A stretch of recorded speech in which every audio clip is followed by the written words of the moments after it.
BNP chairperson Begum Khaleda Zia বিশ্বাস করেন গণতান্ত্রিক ব্যবস্থা ছাড়া কোনো ব্যবস্থাই রাষ্ট্রের জন্য কার্যকর নয়।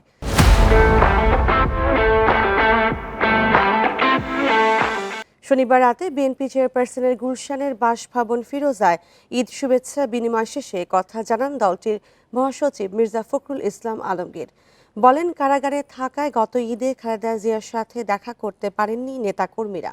এ সময় ঈদের শুভেচ্ছা জানিয়ে বেগম খালেদা জিয়া দেশবাসীর কাছে দোয়া চেয়েছেন বলেও জানিয়েছেন বিএনপি মহাসচিব।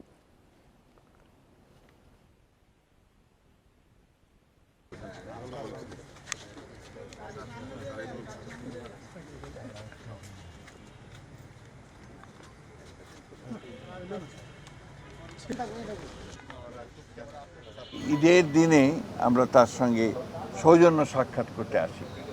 এটা আমাদের সকলের জন্য, বিশেষ করে জাতীয় স্থায়ী কমিটির আমরা যারা সদস্য আছি তাদের জন্য এটা আমাদের একটা অত্যন্ত আনন্দের মুহূর্ত, আনন্দের ক্ষণ।